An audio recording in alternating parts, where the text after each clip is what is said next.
Lassé des univers fantaisistes, de ses elfes, ses nains et sa magie? Si je vous propose de plonger dans un monde où toutes les théories du complot sont vraies, où les sociétés secrètes tirent les ficelles dans l'ombre et où des horreurs indicibles rôdent juste sous la surface du réel. C'est la promesse faite par The Secret World et Funcom dans les années 2010 pour attirer un nouveau public. Un MMO qui n'a jamais vraiment suivi les règles et qui en a peut-être payé le prix.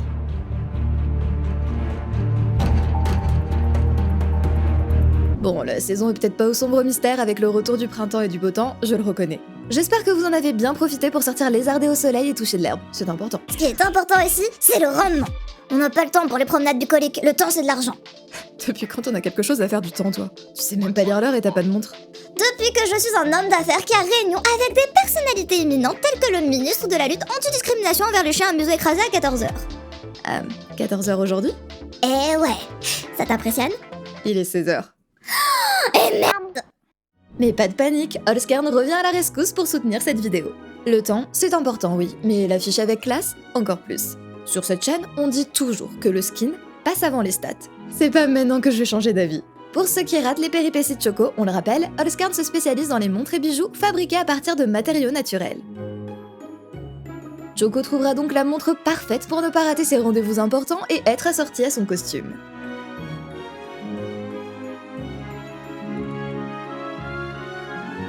Ici, on aime bien celle avec des bracelets en bois de noyer par exemple. Ça change et c'est mignon. Mais on n'oublie pas non plus les bijoux qu'il propose pour compléter votre tenue. C'est le printemps et ça fait toujours plaisir d'avoir des objets dans sa garde-robe qui reprennent des matériaux qui rappellent cette nature justement et qui sont durables et uniques. Oui, comme toi Choco, je sais. Cliquez sur notre lien et utilisez le code ISEDIT pour faire plaisir ou vous faire plaisir. Et bonne balade et rendez-vous importants à vous.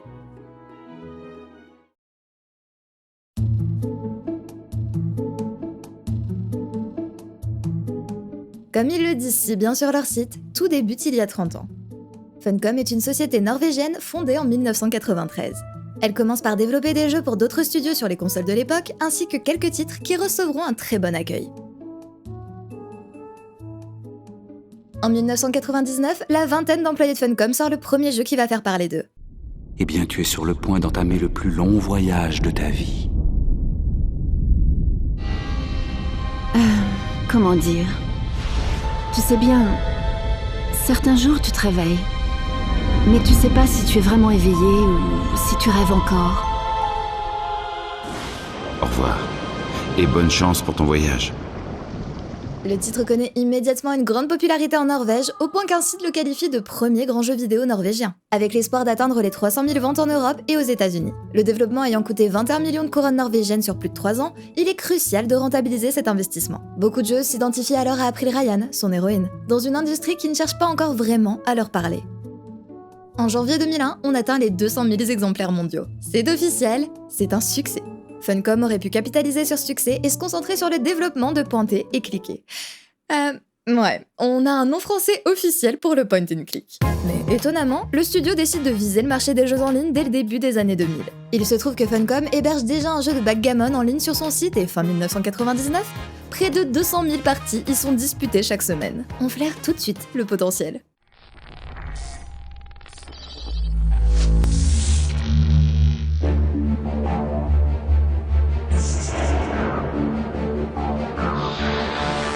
C'est dans ce contexte qu'Anarchy Online voit le jour.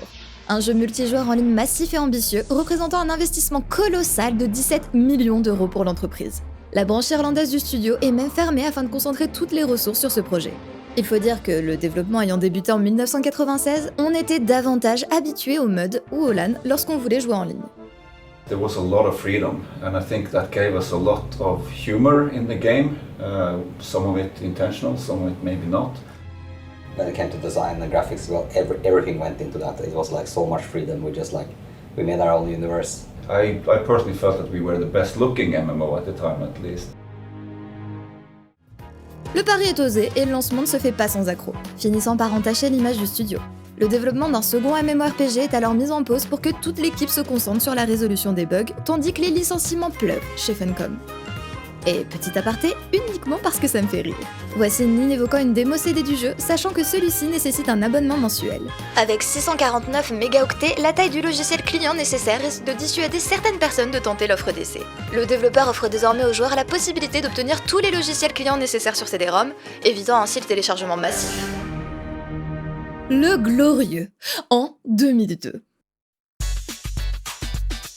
Le MMO mis en pause, Midgar, ne reprendra jamais son développement. Mais certains joueurs de The Secret World y verront plus tard des similitudes. Il y a de fortes chances que vous connaissiez le prochain MMO publié par Funcom. On parle tout de même d'Age of Conan. Que tous s'arment pour la guerre. Et que chaque brave aiguise ses lames et se tienne prêt à se battre. Nous allons les faire plier, puis les broyer sous le poids de notre colère.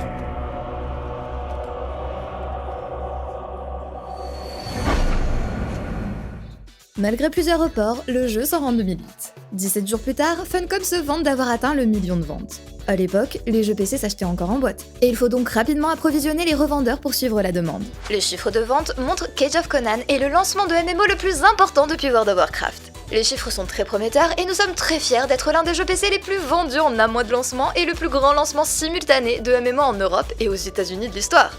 Néanmoins, en 2009, on parle de pertes s'élevant à plusieurs millions pour l'entreprise. Funcom assure que le nombre d'abonnés à Conan reste stable, mais le directeur financier admet que si seuls 100 000 joueurs s'abonnent, alors le jeu sera considéré comme un échec. Mais je m'avance un peu trop. Le développement du jeu qui nous intéresse aujourd'hui débute en 2006. Vous l'aurez compris, Funcom a pour habitude de multiplier les projets. Et si Midgar a déjà été mis au placard, The Secret World, lui, reçoit désormais toute l'attention. Utilisant le même moteur graphique qu'Age of Conan, le Dreamworld Engine, ce jeu-ci se déroule sur Terre à notre époque. Peut-être l'un des premiers MMO à adopter un cadre contemporain. Funcom le présente comme un MMO combinant ARG et réseaux sociaux, développé par une équipe d'une 40aine d'employés.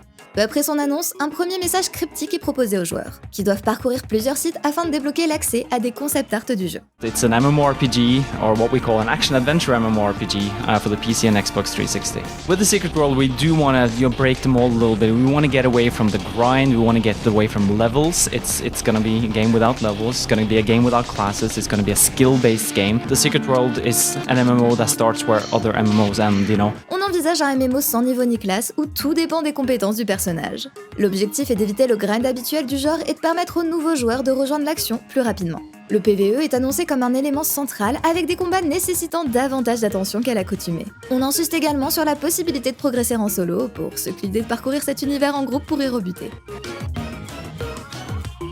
Les 3 factions principales du jeu, nommées Sociétés secrètes, sont révélées.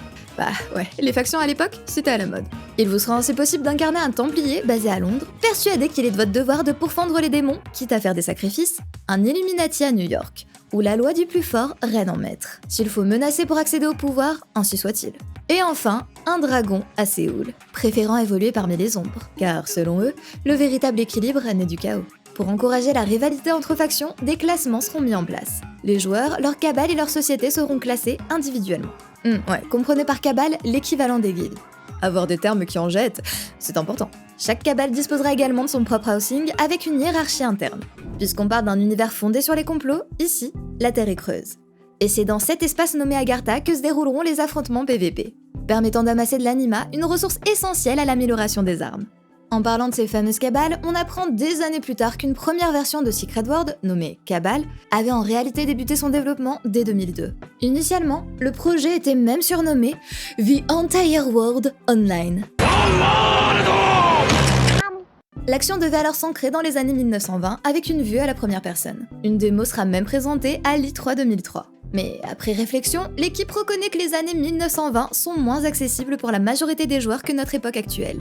Un cadre ancien apporte du mystère, certes, mais situer un MMO dans le monde moderne est bien plus rare et donc, potentiellement, plus vendeur.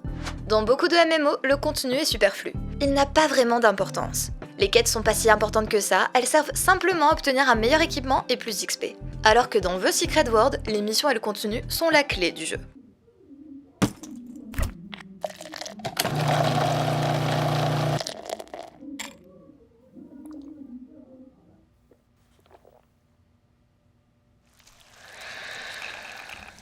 Malheureusement, l'exploitation d'Age of Conan ne se poursuit pas comme prévu. Funcom enregistre 23,3 millions de dollars de pertes et un nombre d'abonnés insuffisant, souvenez-vous. En septembre 2009, le studio annonce le licenciement de 20% de ses effectifs. Ces coupes impactent directement Secret World, dont la sortie est repoussée. En interne, certains craignent même que les fonds ne tiennent pas jusqu'à la fin du développement. Et il faut dire que l'objectif est clair, réduire les coûts. La main-d'œuvre norvégienne, jugée trop onéreuse, est progressivement remplacée par des employés canadiens, dont 37% des salaires sont pris en charge par l'État. Ouais, la fidélité ou la reconnaissance du studio original. Ouais, c'est pas trop ça. Ce revirement inquiète d'autant plus que, quelques mois plus tôt, Funcom mettait encore en avant ses nombreuses offres d'embauche en Norvège. En janvier 2010, on révèle le nom de l'homme qui va prendre la tête du studio de Montréal. Celui-ci annonce être fixé pour mission de développer de nouvelles approches d'affaires chez Funcom et de transformer le fun des jeux vidéo en argent. Ouais, on n'est pas dupes, les studios sont des sociétés dont le but premier est de dégager du bénéfice. Mais il y avait peut-être une manière un peu plus élégante de le formuler ?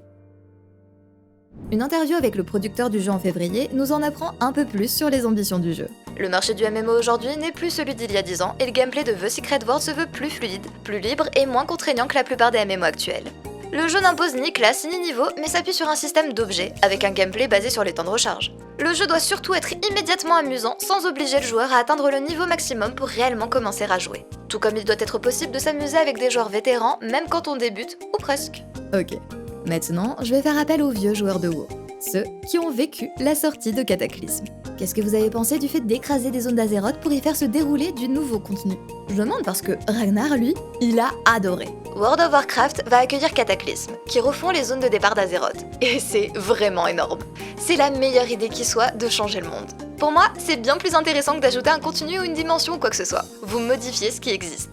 Dans ses communications, Secret World insiste aussi sur son réalisme et ses énigmes ancrées dans le monde réel. Certaines demandent même aux joueurs de sortir du jeu pour trouver des indices. On évoque par exemple la nécessité de consulter les pages jaunes pour trouver une enseigne. Autant dire que certaines énigmes risquent de mal vieillir. Une bêta est annoncée pour avril 2012 et on apprend rapidement que le modèle économique reposera sur un abonnement ainsi qu'une boutique en jeu. Choix plutôt risqué puisque des jeux voyaient alors leurs revenus doubler, voire tripler, depuis leur passage en free-to-play. Alors, annoncer un MMO à abonnement affublé d'une boutique dès le lancement, ça inspire moyen. En attendant, Funcom demeure dans le rouge. Mais on reste optimiste. Entre le passage en free-to-play d'Age of Conan et celui de Fashion Week Live, ce jeu Facebook destiné aux joueuses. Ok. De quoi redonner espoir, on se targue de 500 000 inscrits à la bêta en octobre 2011. Funcom opte pour une bêta fermée avec des accès distribués par vague et fixe officiellement la sortie au 19 juin 2012. La bêta ouverte est prévue pour le 11 mai et les précommandes ouvrent en avril. On ne connaît toujours pas le prix de l'abonnement, mais on peut dès à présent s'offrir l'édition de base pour 50 €, s'assurant un accès à la bêta fermée et un accès anticipé de 24 heures minimum au jeu définitif. D'autres éditions proposent davantage d'emplacements de personnages ou d'objets bonus, et si vous êtes prêt à mettre 250 € dans votre précommande, alors à vous, l'abonnement premium à vie. À vie, et une tenue en peau de serpent bonus. Vous pensez pas avoir droit à du merchandising physique pour plus de 200 € tout de même? Faut pas abuser non plus. Mais bon, 250 € pour un abonnement à vie. Genre, un an de WoW actuellement c'est combien? Le jeu est sorti en 2004, donc on a qu'à dire 22 ans et... Ok, ouais. 250 € c'est pas si mal, si le jeu tient aussi longtemps que WoW. Bonjour à tous, pour cette fois-ci nos impressions sur The Secret World. Donc qu'est-ce qu'on peut dire sur... Secret World qui est annoncé il y a très longtemps déjà. Voilà. Très longtemps. Quoi qu'il en soit, Funcom espère fidéliser entre 280 000 et 490 000 abonnés la première année. Mais à l'issue des bêtas, annonce repousser la sortie au 3 juillet, évoquant de vagues raisons de marché. Un mois après sa sortie, The Secret World récolte 70% d'avis favorables sur Metacritic. Funcom reconnaît que le titre s'est vendu 2 fois moins qu'Age of Conan, mais met en avant un meilleur taux de rétention. En août, on parle de plus de 200 000 copies vendues, là où les estimations visaient plutôt le million. À cette période, Funcom continue d'enregistrer des pertes et parle de développer un nouveau MMO en partenariat avec Lego Minifigures, en parallèle d'un second autre MMO. Malgré tout, on continue de licencier en affirmant qu'il s'agit d'une situation temporaire, tout en promettant de maintenir des mises à jour mensuelles. En septembre, on assure qu'à la suite des restructurations, le jeu est rentable, d'autant plus que je ne vous avais pas parlé de Trond Arnas, l'ancien CEO de Funcom. Ancien, parce que ce brave homme a démissionné de son poste la veille du lancement. Quelques mois plus tard, on apprend via la presse norvégienne que Trond fait l'objet d'une enquête pour délit d'initié. Comprenez par là qu'il a démissionné pour pouvoir vendre 1,5 million de ses actions avant l'effondrement de leur valeur. Quand on sait que l'action est passée de 17 $ à 2,23 $ à la mi-septembre, la coïncidence est intéressante. Mais pas le temps de se soucier des manigances de l'ancien CEO. On a un jeu à faire vivre. They started working on a first-person shooter called Cabal, and it was set in a supernatural world. Funcom had such success with Age of Conan as an MMO, and we obviously had Anarchy Online before that. And so Funcom really said, we're leaning into the MMO business. We're not going to, like after Dreamfall and The Longest Journey, they said, we're not really going to focus on single player. We're going to move into MMO space. And then they told Ragnar convert Cabal to an MMO. Joël Bailos est nommé Game Director et reconnaît que l'industrie du MMO devient de plus en plus compétitive. Des jeux comme Diablo 3 monopolisent le temps des joueurs, brouillant les frontières entre MMO et jeux en ligne plus accessibles. The Secret World, lui, reste fidèle à sa vision. Un jeu plus mystérieux, plus exigeant et volontairement moins accessible. Un choix qui séduit une niche de joueurs, mais qui en repousse beaucoup d'autres. Funcom admet que Secret World sera certainement le dernier MMO d'envergure du studio, prédisant que tous les studios se concentreront à l'avenir sur des projets plus modestes.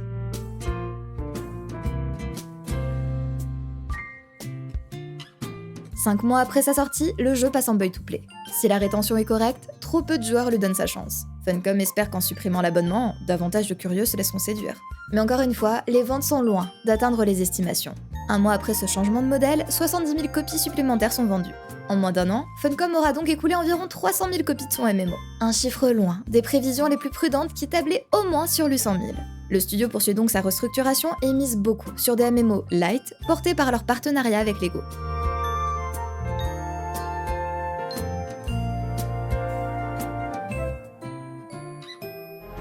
With The Secret World, we want to give players complete freedom in creating the character that they want to play. Le studio remonte quelque temps la pente, grâce à tous les licenciements réalisés, mais rechute fin 2014. Mais ne craignez rien, Lego Minifigures Online est sur le point de débarquer. Un MMO familial sur PC et mobile qui sera sûr de renflouer les caisses. Hein, pardon ?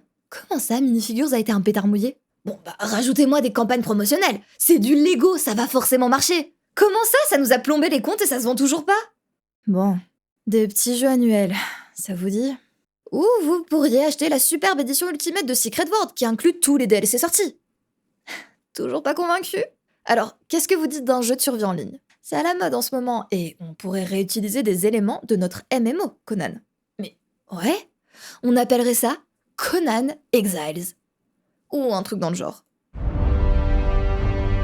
In the beginning, there was sand.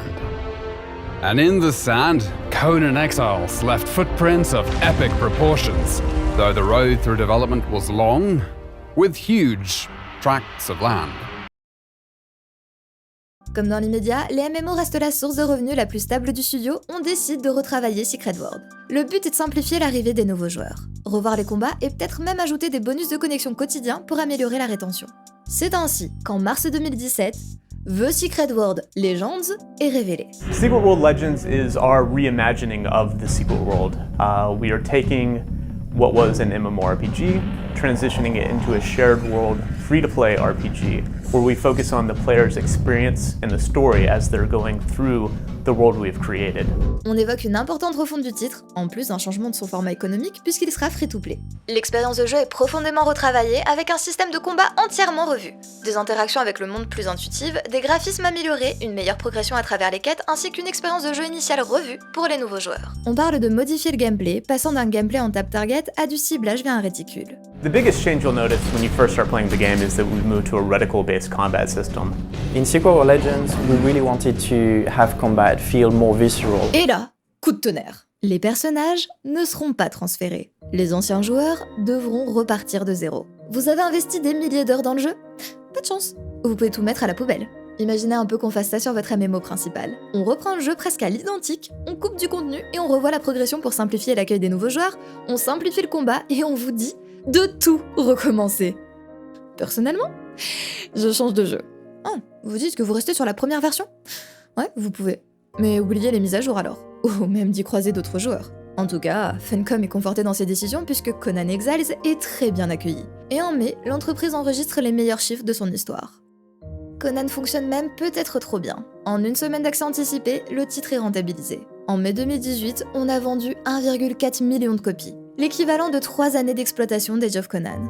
La direction à prendre pour Funcom semble évidente. Et dans l'ombre de ce nouveau succès, Secret World tombe rapidement dans l'oubli.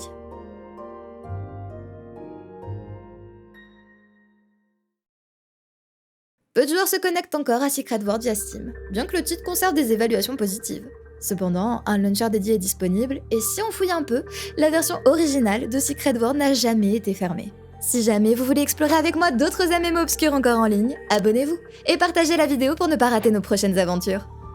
Donc, ça vous dit de découvrir le premier MMO, contemporain occulte?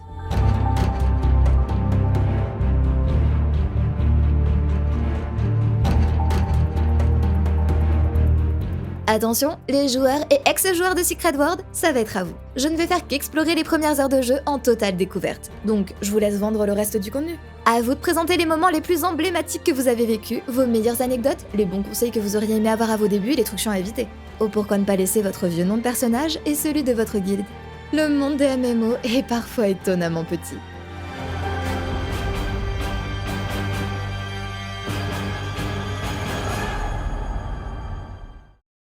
Comme j'adore me lancer dans des vidéos simples pour au final me rajouter du travail, je vous propose de faire un bref tour sur la version classique de Secret World. J'espère pour vous que vous avez conservé l'URL d'accès à votre compte dans un coin. Sinon, vous n'avez plus qu'à télécharger le jeu Legends qui vous indique aimablement comment accéder à l'ancien jeu. Et j'espère aussi que vous n'avez pas perdu vos identifiants, puisqu'a priori, il est nécessaire de posséder une clé du jeu pour créer un compte. Heureusement, j'ai encore les miens datant de 2015. Oh, comme d'habitude, ça ne rajeunit pas tout ça. Ah ouais, c'est vrai. À l'origine, on achetait le contenu à mesure qu'il sortait. Si vous avez acheté tout un tas de packs à l'époque, vous pouvez ranger votre somme avec celui des gens qui détestent Legends. C'est à partir d'ici qu'on récupère le lien pour télécharger l'ancien launcher, et j'espère que vous n'aviez pas prévu de jouer le soir même. Je sais pas dans quel recoin de serveur il conserve la version classique, mais la pauvre a pas le droit à beaucoup de bandes passantes, ça c'est sûr.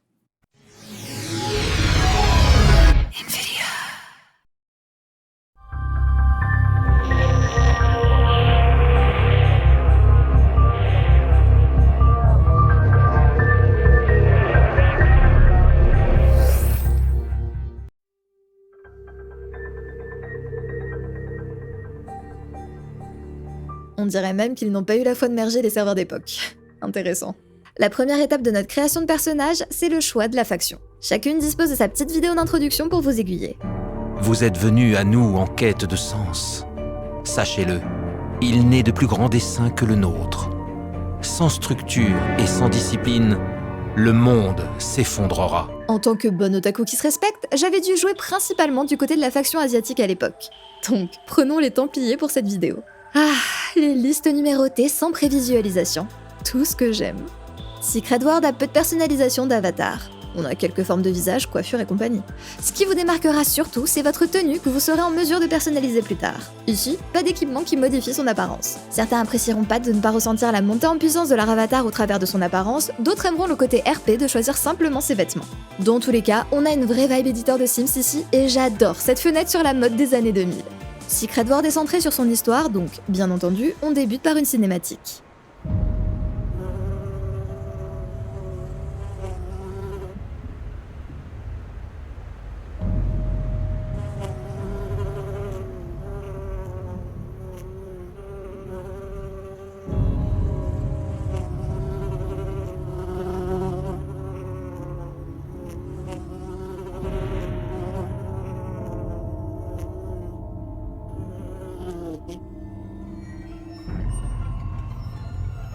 Sois témoin de la fin des temps. Sois témoin de l'avènement d'un nouvel âge. Tu accéderas au trône où tu mendiras. Tu pourras tout perdre ou tutoyer les dieux. Écoute attentivement les voix. Prête bien l'oreille aux voix qui chuchotent dans ton sommeil. Tu fais partie des élus, mais tu dois faire tes propres choix. Mais tes choix devront être les bons. Tu es voué au libre. Tu es voué au libre arbitre. Tu dois faire les bons choix. Et écoute attentivement les voix. Car ce qu'elles disent est juste.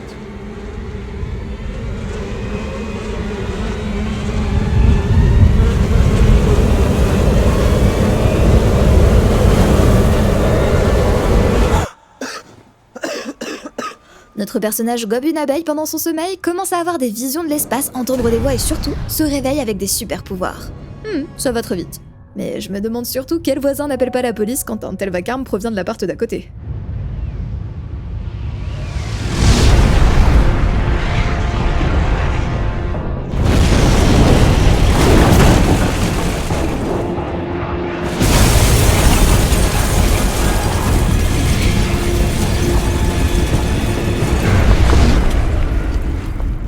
En fonction de la faction choisie, un des messagers vient toquer chez vous, histoire de vous proposer de rejoindre sa secte.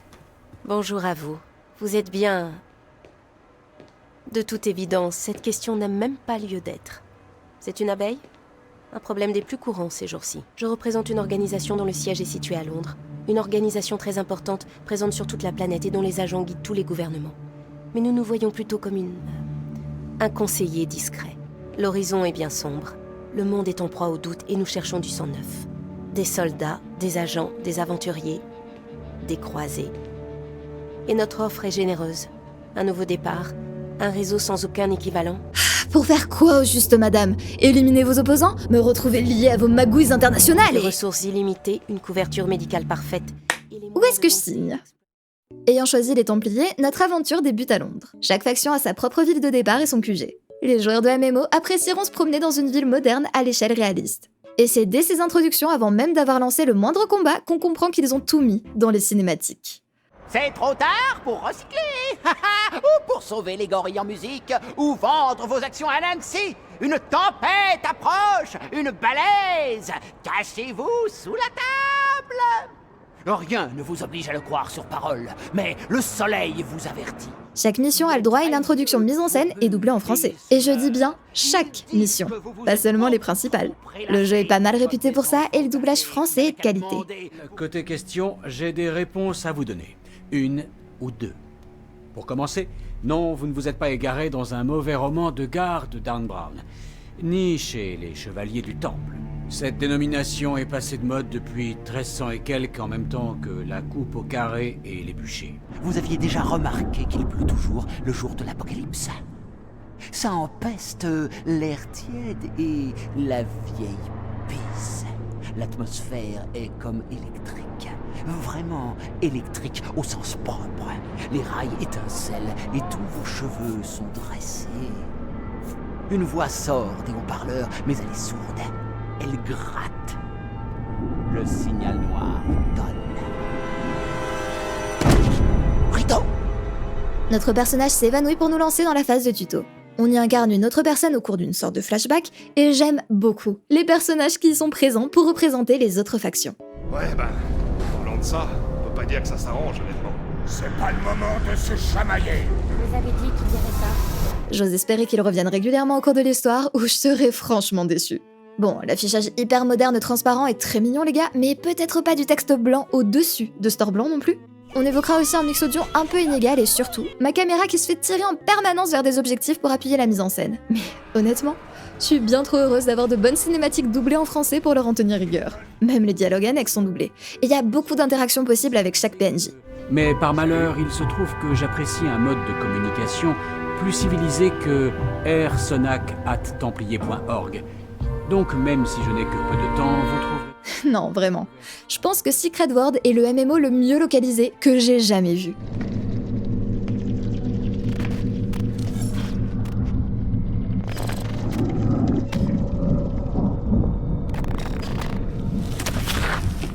Le Galaxy Express Surprise? Ah, c'est un peu trop pour nous et on se réveille. Une passante bien trop à l'aise nous disant d'aller vite rejoindre les Templiers. Je ferai ce que dit la lettre. Tchatch avec Sonac chez les Templiers. Les Templiers, c'est donc la faction des mecs sérieux, convaincus qu'ils doivent sauver le monde et qu'ils sont les bons gars dans l'histoire. Les bons gars qui s'entraînent sur des démons crucifiés dans leur cave. Tout est question de point de vue après tout. T'es une arme chargée, et tant que t'arriveras pas à te contrôler et à canaliser tes pouvoirs, tu seras un danger pour toi-même et pour les autres. T'as la capacité de matérialiser ton anima, ta force vitale dans notre univers tangible, pour gagner en puissance, en efficacité physique. Pour faire de la magie et de la brutale, pas de la poudre de perlimpinpin. Secret World était réputé pour ses builds. En gros, vous choisissez une arme principale et une secondaire, puis vous avez accès à toute une roue de compétences. Libre à vous de mixer les armes de votre choix, de choisir les 7 compétences actives et de les associer à cette passive. Clairement, comme dans n'importe quel MMO, devait y avoir des métas. Des compétences universellement jugées inutiles comparées à d'autres, mais on avait le choix. Et c'est quelque chose que les joueurs appréciaient beaucoup. Je peux donc choisir de manier un marteau au corps à corps et de m'équiper d'un fusil d'assaut pour soigner mes alliés. Ok, laissez-moi répéter ça. M'équiper d'un fusil d'assaut pour soigner mes alliés. Meilleur MMO ou bien? Un détail d'interface que j'apprécie beaucoup, c'est celui-ci. Ces petits marqueurs indiquent clairement quelles compétences génèrent des ressources et lesquelles on consomme. C'est subtil, mais très appréciable. Comme ici, on joue dans un monde moderne, aka les années 2010, forcément, on utilise un smartphone pour communiquer avec notre N+1. Mon chef veut d'ailleurs déjà m'envoyer en mission en Nouvelle-Angleterre. Dans les colonies. Non, pardon. Aux colonies. Oubliez les explications officielles soporifiques. Les forces du mal sont à l'œuvre. Mais il ne s'agit en aucun cas d'une mission de sauvetage. Jeanne d'Arc a essayé et ça ne marche pas. Nous cherchons à sauver l'humanité tout entière. Nous ne faisons pas de cas par cas. En tant qu'être pourvu de pouvoirs magiques dans un univers où toutes les conspirations et mythes sont réels, on ne se déplace pas par train ou avion. Non, on voyage via le centre de la Terre. Vous êtes à l'entrée de la Terre creuse, l'Agartha. Il s'agit du hub central où on croise les autres joueurs. Autre détail qu'on peut prendre le temps d'apprécier, ce sont les cartes. Chaque carte a sa propre DA représentative du lieu. En arrivant à Kingsmouth, on a par exemple cette carte qui renvoie un aspect de brochure touristique. Ah, t'inquiète pas, va. T'es pas revenu dans le passé. C'est juste que t'as devant toi le dernier des cow-boys. Je voudrais pas dire que t'es en enfer, mais... quand le vent vient de l'ouest, ça sent le soufre un peu partout ici. Allez hop, fonce, monte en selle. La fin du monde n'attendra personne.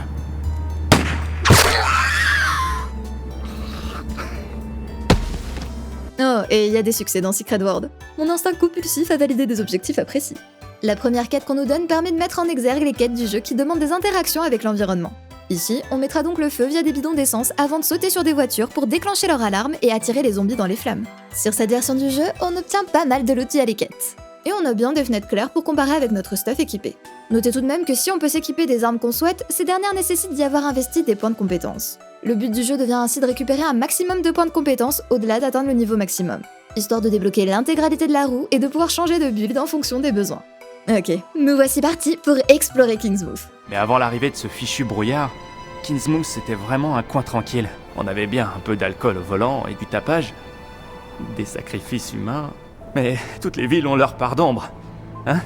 Petite ville de Nouvelle-Angleterre où une invasion zombie s'est déclarée avec l'apparition d'une mystérieuse brume. À nous de découvrir l'origine de tout ça et de sauver les survivants. Ouais, forcément. Qui dit free-to-play dit tuto boutique. Mais ne paniquez pas, même pas 1 heure de jeu plus tard, je trouve déjà mieux que ce qu'on m'a offert. Tout va bien. J'imagine aussi que le statut de membre est donné à tous les joueurs qui peuvent encore se connecter au jeu. Déjà que je comprends pas d'où une boutique est encore accessible, mais bref.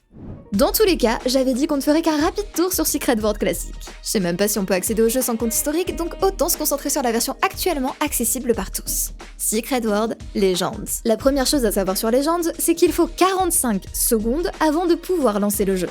Ouais, j'ai chronométré. À chaque exécution du launcher, il revérifie les fichiers locaux, puis vous autorise à lancer. Cependant, il y a quelques pièges. Déjà, si vous voulez profiter des fabuleux doublages français, alors il faut sélectionner la langue dans les paramètres du launcher qui va retélécharger tout l'audio. Donc, ouais, c'est mieux d'y penser avant. Donc on y est, cochez-moi le client complet dans les packs. Par défaut, le launcher ne télécharge que le strict minimum et se garde de vous l'indiquer. Ça signifie qu'au cours de votre partie, le reste du jeu va être téléchargé en fond. Secret World n'a jamais été réputé comme un jeu stable. Si vous ajoutez le téléchargement par-dessus, croyez-moi, vous allez avoir mal aux yeux en jouant avec tous les frises que ça entraîne. Pas de choix de serveur sur cette version et la sélection des factions est inchangée. Oh, et on a des previews. Voilà, ça c'est bien, ça c'est... Ils ont vraiment réussi à mettre des nombres dans d'énormes cases parfaites pour des aperçus. Et je me trompe peut-être, mais il me semble avoir moins de personnalisation que sur la version classique. Avant, on choisissait sa forme de visage, puis son nez, ses lèvres et sa mâchoire. Ici, on a droit qu'à quelques presets de visage tout fait. Ah ouais. Chose importante à noter, Legends nous fait débuter en choisissant une classe. Une des grosses critiques faites à Secret World, c'était son système de combat sans retour. Et assez compliqué à prendre en main pour un nouveau joueur. Ici, ils veulent donc éviter de perdre du monde en donnant des classes déjà préfaites. Mais rappelez-vous que les vétérans adoraient leur roue des compétences. Autant vous dire que n'importe quelle vidéo rétrospective d'un ancien joueur crache sur ces nouvelles classes. Pour être tout à fait honnête, je me souviens précisément de la seconde carte du jeu où à l'époque, je me suis mangé un mur de difficulté et j'ai arrêté de jouer. Cependant, à mon sens, il était possible de conserver la roue hyper variée et de proposer des builds recommandés aux nouveaux. Ça aurait permis de garder la complexité et la variété des builds tout en proposant aux joueurs perdus comme moi à l'époque des setups performants pour progresser. Mais vous verrez en jeu que les simplifications vont bien plus loin. Pour garder un style similaire à mon personnage créé sur Classic, je pars donc sur une démolisseuse. J'adore la subtilité, plus que les cosplays de Kill Bill en tout cas. Le jeu débute avec la même cinématique raccourcie. Mais avant d'être visité par un messager, on a droit à un nouveau tuto. Toutes les parties ajoutées se repèrent facilement puisqu'on y a perdu le doublage français. The world trembles. You must learn or be swept away. Et j'ai littéralement marqué dans mes notes. C'est moi ou l'interface est plus moche? Je vous laisse juger. Sur Legends, on est vachement plus cool que le jeu d'origine. Et qu'est-ce qu'ils font les jeux cool? Ils passent en visée-action avec un réticule. Pour rappel, l'ancien, c'était du tap-target. Je vous laisse imaginer ce qui se passe quand on passe d'un jeu en tap-target à un réticule qui exige que vous visiez la chose avec laquelle vous souhaitez interagir. Et je vous laisse maintenant vous imaginer le faire en tant que soigneur. Voilà. On nous apprend à interagir avec des objets, puis à attaquer un ennemi. Ah ouais. J'ai aussi noté, l'ancienne feuille de perso était aussi plus cute. Mais j'avais pas les deux côte à côte, donc je vous laisse juger maintenant.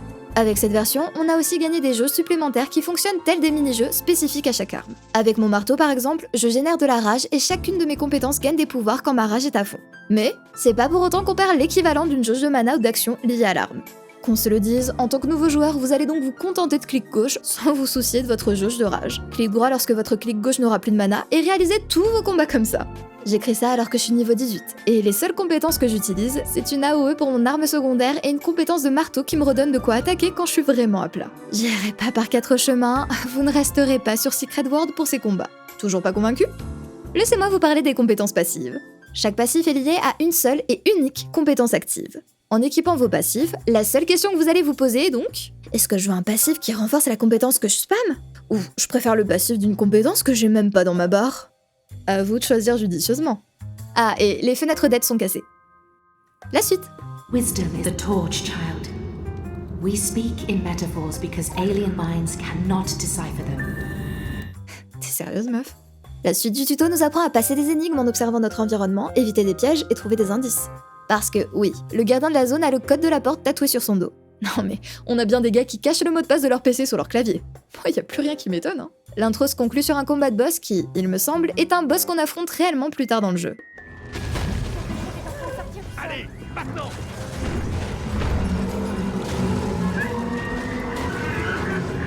Et paf, réveil, et on reprend sur l'intro d'origine. Tiens, j'avais pas fouillé par ici la première fois. Je savais pas qu'il y avait un test de personnalité. Oh, ouais, dur le jeu. Ah mais, on garde tout de même l'ancien tuto? Bon, très bien alors. Le contenu coupé qui pour le coup est triste, c'est perlimpinpin. Pas de la poudre de perlimpinpin! Vous savez ce qui était compliqué et chiant aussi? Le loot et l'amélioration. Sur Légende, les quêtes vous récompensent via des sacs d'équipement. Équipement utilisé uniquement pour améliorer celui que vous portez. Avant, la fenêtre d'amélioration était vraiment compliquée pour le coup. Maintenant, on met son objet, des objets équivalents à utiliser pour le renforcer et hop, finito! Sur le papier, ça semble pratique. Dans les faits, on ne loot jamais rien de mieux et une fois qu'on a amélioré à fond une arme verte, il faut en améliorer une seconde pour les fusionner, obtenir une arme bleue et recommencer. C'est peu gratifiant et c'est affreusement long. Mais il y a un truc que j'ai hâte de voir. Lagartha remplie de joueurs.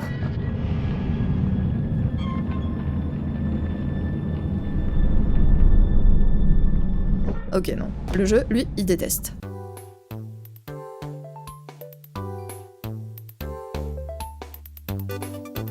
L'image subliminale, c'est pas moi. J'ai regardé de vieux let's play et il l'avait déjà. Oh, patché, c'est pour les faibles. Et nous voilà de retour à Kingsmouth. Notre chère ville bourrée à ras-bord de références Lovecraftiennes. Un premier point à relever, c'est que cette fois, ma carte n'est pas remplie d'icônes. Legends, toujours désireux de prendre par la main les nouveaux joueurs, les empêche de faire de l'annexe avant d'avoir atteint un certain point d'histoire. Très bien alors. Laissez-moi récupérer un camarade et en route. On nous apprend donc à interagir avec des objets, affronter des ennemis, éviter des pièges et trouver des indices. Bon, où est-ce que j'ai déjà vu ça? Ouais, vous l'aurez compris. À vouloir s'assurer qu'aucun joueur n'est perdu, Secret World enseigne les concepts de base aux joueurs 3 fois de suite. Je sais qu'il n'y a rien de mieux que la répétition pour apprendre, mais là, ça fait peut-être trop. Au moins, on commence à se faire une idée de la ville. Entre le policier qui nous parle des sacrifices qui prenaient place avant les zombies et le sous-sol du musée truffé de pièges qui font sauter les intrus, on commence sérieusement à s'interroger. Un autre point qui rend les combats inintéressants pour moi, c'est la variété d'ennemis. Prenez cette quête qui nous demande de tuer 3 types de zombies différents. Outre le grind et les va-et-vient que ça représente, les zombies se ressemblent tous énormément. Comme on a interdiction de prendre des quêtes d'investigation pour l'instant, le jeu nous introduit le concept via celle-ci. On débarque dans une clinique où on peut interagir avec un CD des 4 saisons de Vivaldi sur le comptoir. Dans la pièce adjacente, on trouve une photo sur laquelle est écrite « La nuit où j'ai rencontré Hélène sous un feu d'artifice accompagné des 4 saisons ». Sur le bureau, Robert, j'ai passé une excellente soirée hier, j'ai hâte de te revoir. J'espère que le CD te plaira, c'est le seul Vivaldi qu'ils avaient à la boutique. Et attention, moment de réflexion intense. Mon compositeur préféré. Et on rigole pas. Secret World est réputé pour ses quêtes d'investigation, mêlant ARG à leur univers. Réputé, mais pas toujours en bien. Je vais pas vous spoiler les enquêtes, que c'est une partie amusante du jeu, mais permettez que j'illustre le concept via les 2 premières quêtes d'investigation du jeu. Vous allez très vite comprendre. Détail qu'il faut clarifier. Je compte aussi sur vous pour m'éclairer. Nos 2 quêtes débutent en s'adressant au prêtre de la ville qui est du côté des Illuminati.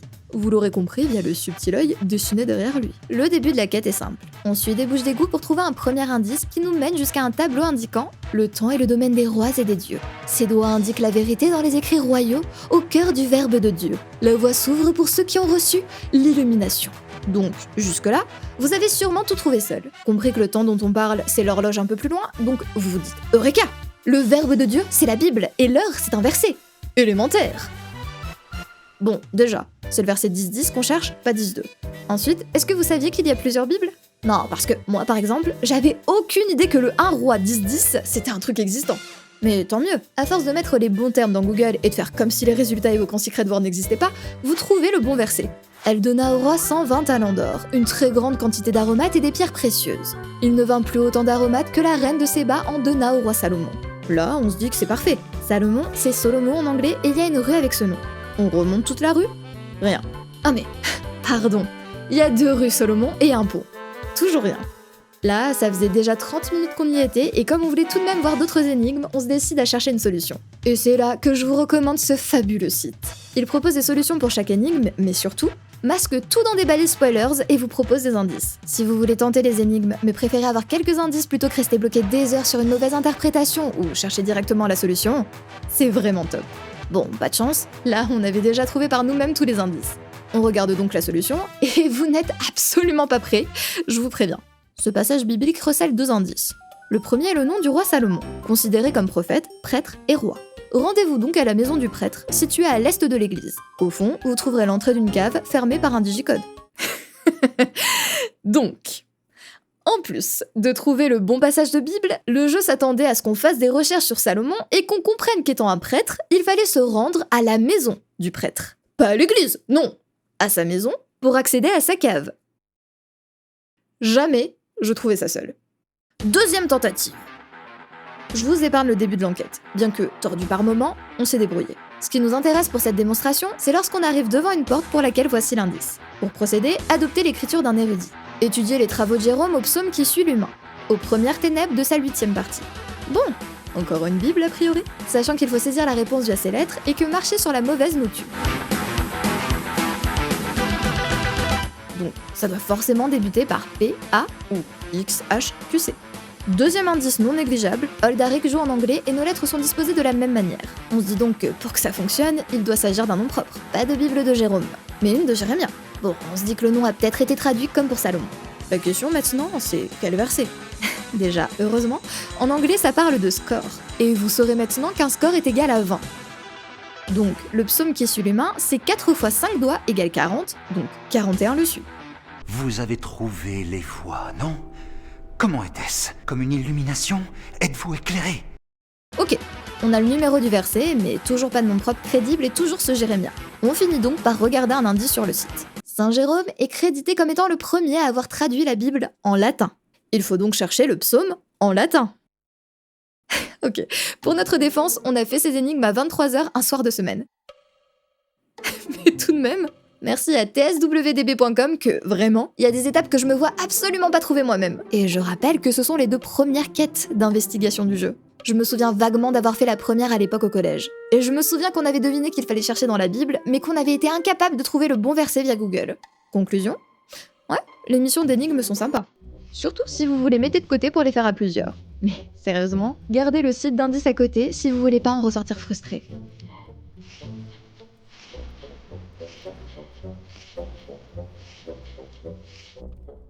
Un autre élément qui prouve que Secret Word était très fier de ses quêtes d'investigation, c'était l'intégration d'un navigateur web au jeu. Était au passé, puisque si le navigateur est toujours présent, ça fait bien longtemps qu'il est inutilisable. Ok, laissez-moi payer pour me remettre en état après toutes ces morts, et on s'y remet. Bien qu'il y ait peu de joueurs sur Legends, la communauté semble tout de même accueillante. Comme en témoigne ce brave gentleman sautillant qui me demande si j'ai besoin d'aide. Quoi qu'il en soit, on poursuit la quête principale jusqu'à ce que le jeu nous dise de monter niveau 12 pour poursuivre. Donc, vous bloquez toutes les quêtes annexes jusqu'à l'étape 5.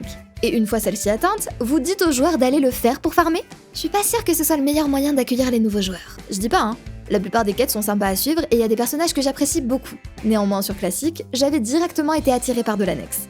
J'aurais donc eu naturellement le niveau une fois arrivé à ce bout d'histoire.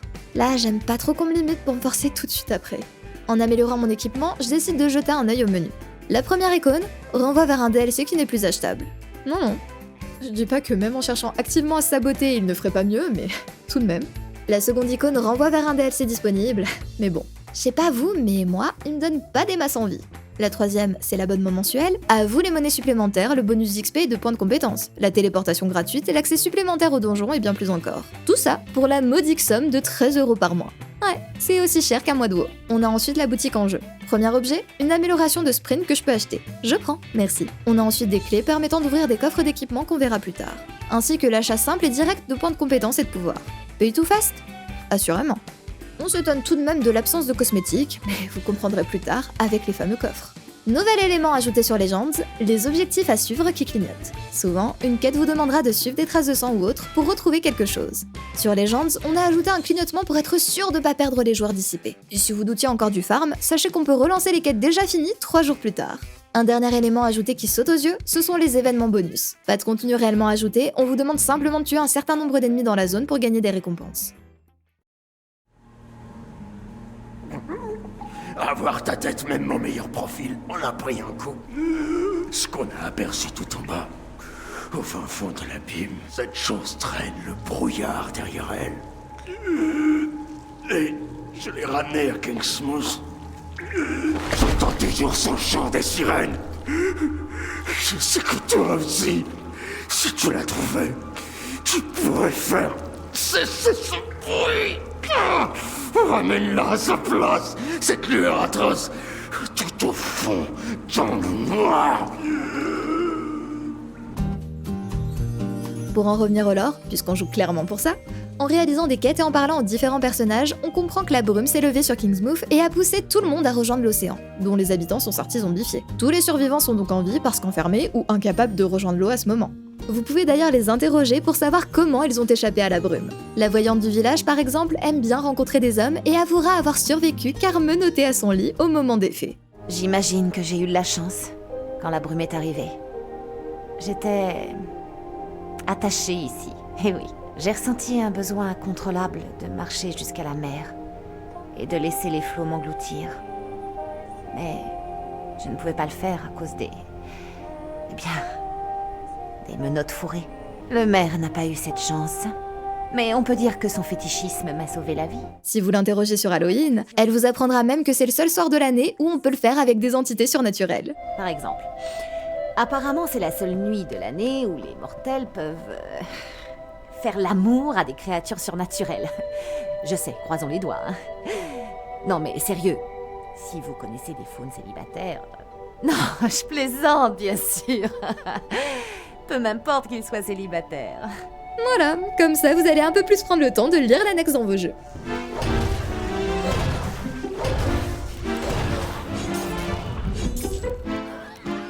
Ah, et voilà le gacha. De temps en temps, vous lootez une cassette. J'imagine que c'est d'autant plus fréquent en donjon. Il vous faut des clés payantes pour les ouvrir, et dites-vous qu'on ne m'en a même pas offert ne serait-ce qu'une pour tester une ouverture.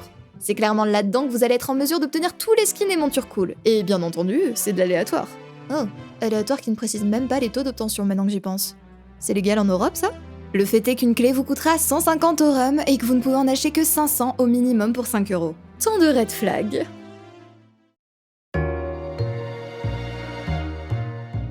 Le dernier sujet dont on n'a pas parlé et auquel vous serez confronté en tant que nouveau joueur, ce sont les donjons. La première zone de Kingsmouth s'achève via l'un d'eux. S'il est possible de s'inscrire en file d'attente pour grouper automatiquement avec d'autres joueurs, le jeu n'est clairement plus assez peuplé pour s'en servir. Mais pas grave, je suis niveau 20 et j'ai un otage. En route pour le Polaris. L'instance en elle-même est un donjon assez basique. On suit un couloir en affrontant des packs de mobs et en croisant régulièrement des boss. Ce qui nous a un peu déçus, c'est qu'à l'exception du boss final, tous les ennemis sont des monstres rencontrés dans Kingsmouth. Pas de personnages mémorables qu'on croise dans le donjon ou d'ennemis uniques. Ce qui n'empêche pas le jeu de nous ouvrir une énorme pop-up pour nous féliciter d'avoir vaincu notre premier boss. On y apprend qu'on a ainsi obtenu un coffre de donjon, coffre qu'il faut ouvrir avec une clé de donjon. Aussi, qu'on récupère chaque jour toutes nos clés gratuitement et que si on en veut plus, il faut les acheter, possiblement via de la monnaie en jeu en réalisant des défis. Ok, on interagit avec le coffre, l'ouvre sans plus de cérémonie et sans une indication quelconque de monnaie utilisée, et on poursuit. On s'étonne au bout d'une quinzaine de minutes de voir un hélicoptère atterrir comme pour signifier la fin du donjon, alors qu'on n'a rien looté de transcendant ni rien affronté de mémorable.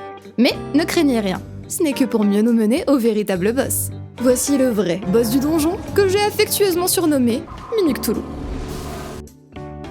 À l'issue d'un combat ayant le mérite d'avoir des phases dédiées, on approche enfin du coffre final du donjon. Rappelez-vous, jusqu'alors tout ce qu'on loot c'est du stuff nul, tout juste bon à être sacrifié pour améliorer nos armes équipées. Sauf que pour la première fois du donjon, impossible d'ouvrir la boîte. On a bien une icône de clé en bas indiquant 0. Donc on se demande si on les a toutes utilisées sur les coffres précédents sans s'en rendre compte, puis on cherche dans les menus voir si on doit récupérer nos clés quotidiennes en appuyant sur une fenêtre de connexion ou autre. Alors, il n'y a pas de clé gratuite quotidienne. Le tuto est obsolète. En cherchant un peu sur les forums pour comprendre ce qui nous échappait, on est tombé sur ce post qui explique qu'on ne reçoit plus de clés. Seuls les membres abonnés peuvent ouvrir les coffres spéciaux en fin de donjon contenant du loot intéressant. Ah, ça m'a agacé sur le coup, oui. Le jeu passe son temps à me donner des trucs gris bons à être détruits et me demande de m'abonner pour avoir l'honneur d'interagir avec le gacha sans même m'offrir quelques essais gratuits pour déclencher ma dopamine, et en me mentant via des tutos qui sont aujourd'hui faux. Si vous voulez que les joueurs mettent de l'argent dans votre jeu, il faut leur donner go au gacha et leur expliquer clairement les avantages via de brèves périodes d'essai. Si les gachas asiatiques vous offrent vos premiers pools, c'est pas pour vos beaux yeux, je vous assure. Je vois des auras. Des auras. D'ailleurs, la vôtre brille tant qu'elle va m'aveugler. Au risque de me répéter, Secret World est surtout intéressant aujourd'hui par son histoire.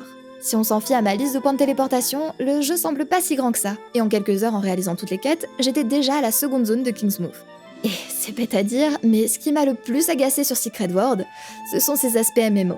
L'univers est riche et les quêtes prenantes, mais on a l'impression de perdre son temps sur des combats peu engageants, et la désagréable sensation qu'il veut nous forcer à goûter aux éléments les plus détestés des MMO. Devoir interrompre ma progression dans une quête pour aller farmer de l'annexe, c'est peu plaisant. Avoir des armes qui ne changent pas qu'on doit lentement améliorer, c'est pas non plus ma définition du fun. C'est assez triste de constater que la plupart des MMO ayant mal vieilli semblent avoir de bonnes idées de jeux solo sur le papier, mais être alourdis par les stéréotypes des jeux en ligne. Theory about player motivation, one of the key elements of player motivation is novelty. And the Secret World, I would argue, from a quest design perspective, a content design perspective, that was one of the things we really leaned into. You know, it's hard to come up with those ideas. It's a lot of work. This is actually, I would say, part of the, not say downfall, but one of the things that made further development of the Secret World rather difficult, because the amount of complexity we built into those quests was not sustainable as a live product for a long time. Il y a néanmoins pas mal de rumeurs sur Secret World qui sont simplement fausses. J'ai vu des joueurs lamenter d'avoir forcé un jeu en coop à l'origine en un MMO, alors que dès les premières interviews, on nous parle d'un jeu en ligne et la seule évocation d'un jeu solo, c'est pour parler d'un prototype rudimentaire de Cabal en tant que FPS. D'autres se plaignent des zones vides, justement codées ainsi pour amplifier l'impression de mystère et d'angoisse d'un jeu d'horreur, mais envoyant le signal que le jeu est mort. Ça aussi, c'est faux. Au cours d'une interview, on parle explicitement de maintenir l'instanciation au minimum pour s'assurer que le monde soit vivant. Ouais, le jeu était juste vraiment vide pour le coup. Ce qui serait plus pertinent de relever, c'est Legends qui veut se détacher de l'étiquette MMO en se qualifiant de RPG d'action en monde partagé. Alors qu'il garde les codes de tout ce qui embête habituellement dans les MMO. On cherche toujours à justifier pourquoi un jeu qu'on apprécie tant a échoué. Et dans cette situation, le plus simple reste de blâmer le méchant développeur ou éditeur qui a enchaîné les mauvaises décisions. I think Secret World launched in a terrible year. It launched with a bad business model. Launching a month before Guild Wars 2, which was $60 and no subscription fee. Launching with a subscription fee, it was a bit outdated at that time. It was a big year with a lot of titles. And again, not to criticize the marketing team too much, but I feel like there was too much focus on the factions, right? We were selling this fantasy of a game with factions as opposed to a fantasy of the world that we were creating, which I think is the thing that a lot of people gain. If I remember when we launched, we had some stability issues with the auction house. It wasn't the worst launch Funcom's had by a long shot. It was probably one of our better launches.